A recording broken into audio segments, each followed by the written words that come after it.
Hello guys, pag-usapan lang natin ang breaking news. May pasabog nga naman kasi ang bali-balita at exclusive na pinag-uusapan ngayon.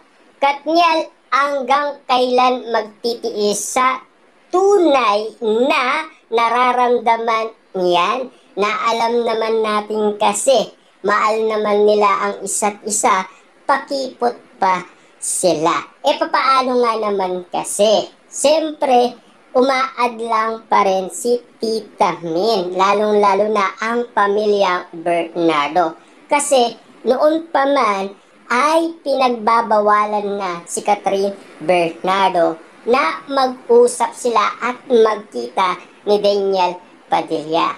Kasi pinag-usapan na yan last 2023. Lahat umano ay galit na galit kay Daniel Padilla dahil sa ginawa niya kay Catherine Bernardo.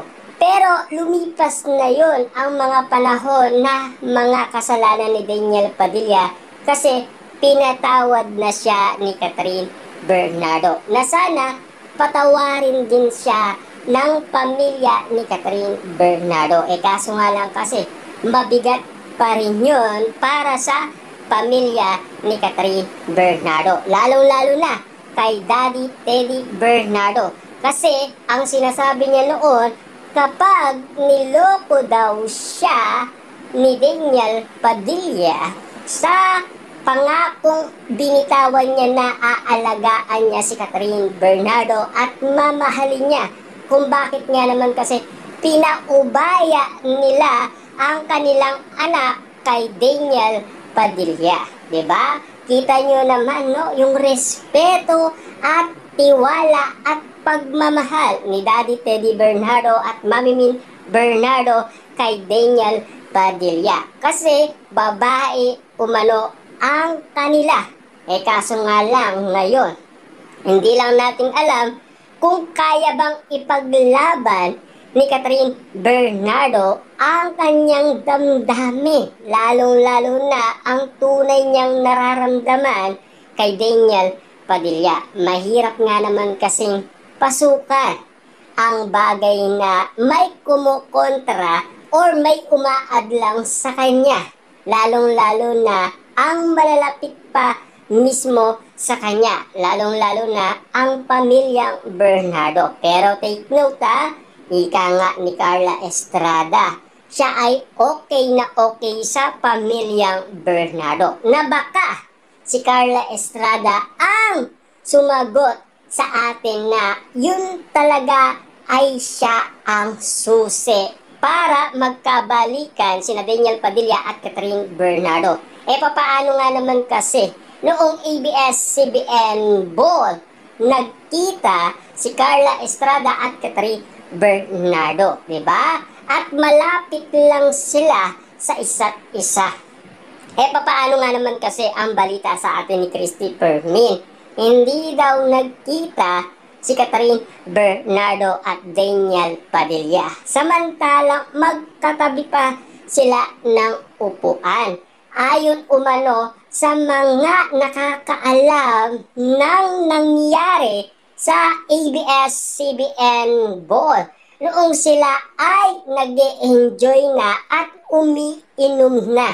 Posibleng hindi lalapitan ni Daniel Padilla ang tunay niyang minamahal. Siyempre, chance siya na yun, di ba, na makausap at makita si Catherine Bernardo, na dati ay pinapangarap niya lamang at inaabol niya at sinusuyo niya. Yung pagkakataon na ibinigay sa kanya, siyempre, hindi niya sasayangin ni Daniel Padilla ang chance na ibinigay sa kanya. Kaya nga naman kasi, lahat naman tayo ay nananatili at umaasa pa rin kina Daniel Padilla at Catherine Bernardo. Na alam naman natin kasi, no? Sa lahat ng mga pinag-usapan ngayon, mas naniniwala tayo kina Daniel Padilla at Catherine Bernardo na baka magkakatotoo ang ula ni Jay Costura kina Daniel Padilla at Catherine Bernardo. Papaano nga naman kasi ang puso at damdamin ni Daniel Padilla at Catherine Bernardo iisa lang. Tama nga naman doon kasi si Jay Costura. Ang energy nila ay iisa. Kaya nga naman kasi, alam naman natin, meron pa silang natitirang pagmamahalan sa isa't isa. Yan din kasi ang paniniwala ng karamihan. Kaya nga naman kasi umaasa at naniniwala sila sa kanilang prediksyon. Lalong-lalo na kasi gumagawa na ng paraan ang mga netizens, lalong-lalo na ang mga sawsawerang kapitbahay. Dahil nalalaman nila ang katotohanan ng mga issue at intriga, lalong-lalo na sa tunay na nararamdaman ni Daniel Padilla at Catherine Bernardo. Yun kasi ang pinang-aawakan nila. Yun kasi ang matibay na resibo at ebidensya nila na pwedeng ipagmalaki at pwedeng ibato kanino man. Diba? Na alam naman natin kasi hanggang ngayon nagmamahalan pa rin sila pero tinitiis lang nila. Di lang natin alam bakit. Kasi big question yung bakit.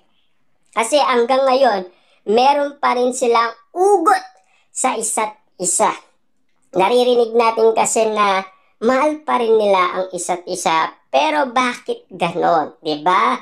Bakit hindi nila patunayan sa isa't isa or patunayan sa lahat ng tao or patunayan nila sa pamilyang Bernardo na sana si Daniel Padilla ay ipakita niya ang best niya at umingi siya ng tawad umano sa pamilyang Bernardo sa lahat ng kanyang pagkakamaling nagawa kay Catherine Bernardo. Kung talagang gusto niyang balikan si Catherine Bernardo. Yun kasi ang pinaka magandang idea na sana yun ang planuin ni Daniel Padilla. Kasi yun ay pinaka magandang akbang para maniwala ulit ang pamilya Bernardo. Tulad ng dati kung papaano sila nagbigay ng respeto, pagmamahal, kung papaano nila